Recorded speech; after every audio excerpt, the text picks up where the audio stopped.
ഞാൻ ആ വിഷയത്തിൽ അന്ന് പ്രതികരിച്ചത്.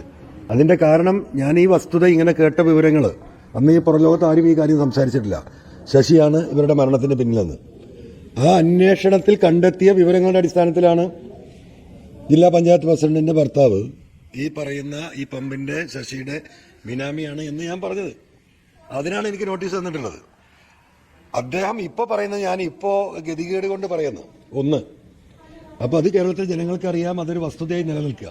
രണ്ടാമത് അദ്ദേഹം പറഞ്ഞിരിക്കുന്നത് മുഖ്യമന്ത്രിയുടെ പൊളിറ്റിക്കൽ സെക്രട്ടറി, അതും കണ്ണൂർ ജില്ലക്കാരൻ, ആ കണ്ണൂർ ജില്ലയിലെ ADM-മായി ജീവിതത്തിൽ ഒരിക്കൽ പോലും ഞാൻ സംസാരിച്ചിട്ടില്ല, അതിന്റെ ആവശ്യം ഉണ്ടായിട്ടില്ല. എന്തൊരു കളവാണ്. ഒരു പൊളിറ്റിക്കൽ സെക്രട്ടറിക്ക് ഒരു ADM-ആയിട്ട് സംസാരിക്കേണ്ടി വരില്ലേ? എന്തെല്ലാം കാര്യങ്ങൾ സംസാരിക്കേണ്ടി വരും. ഒരു ജില്ലയിലെ ജില്ലാ കളക്ടർ കഴിഞ്ഞാൽ രണ്ടാമത്തെ ഹെഡ് ഓഫ് ദ ഇൻസ്റ്റിറ്റ്യൂട്ടാണ് അദ്ദേഹം.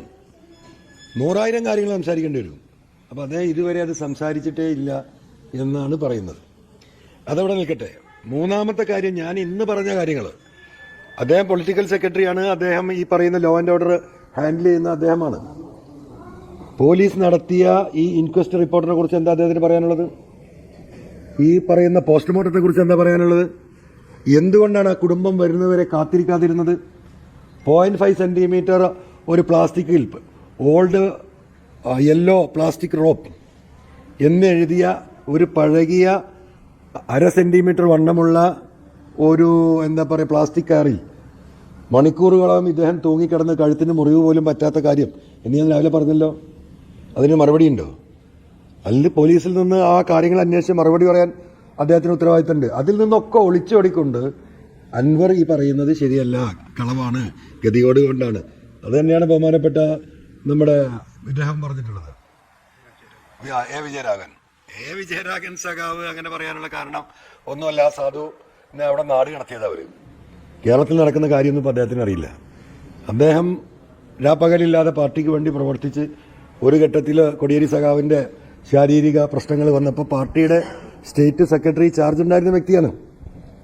നല്ല ഫീൽഡ് പൊളിറ്റീഷ്യനാണ് അദ്ദേഹം. അദ്ദേഹത്തെ അവിടെ നിന്ന് നാട് കടത്തി ഇപ്പോൾ ഡൽഹിയിൽ എന്തോ ഒരു കർഷക സംഘമായിട്ട് സാധു നടക്കുകയാണ്. അപ്പോൾ അദ്ദേഹത്തിന് ഞാൻ ഈ വിഷയങ്ങളിൽ ഇടപെട്ടതോ സംസാരിച്ചതോ ഇപ്പം ഞാൻ ഈ പറഞ്ഞ കാര്യങ്ങളൊന്നും അദ്ദേഹത്തിന്, അദ്ദേഹം വിചാരിച്ച ഇന്ന് ഡൽഹിയിൽ ഒരു പണിയില്ലാത്തതുകൊണ്ട് മുഖ്യമന്ത്രി എന്ന് പറഞ്ഞല്ലോ, കോൺഗ്രസിൽ നിന്ന് വലിഞ്ഞു കയറി വന്ന ഏതോ ഒരു അൻവർ എന്ന സ്ഥിതിക്ക് ഒരു പണിയില്ലാത്തതുകൊണ്ട് ഇവിടെ ഇങ്ങനെ പല വാതിലിനൊക്കെ മുട്ടി നടക്കുന്ന ഒരു വ്യക്തി, അതുകൊണ്ട് ഒരു പണിയില്ല, അതുകൊണ്ട് ഇപ്പം ADM-നെ കുറിച്ച് പറഞ്ഞതെന്നാണ്. അത് അദ്ദേഹത്തിൻ്റെ അറിവില്ലായ്മയാണ്. ആ വിഷയത്തെക്കുറിച്ച് എനിക്ക് അത്രേ പറയാനുള്ളൂ.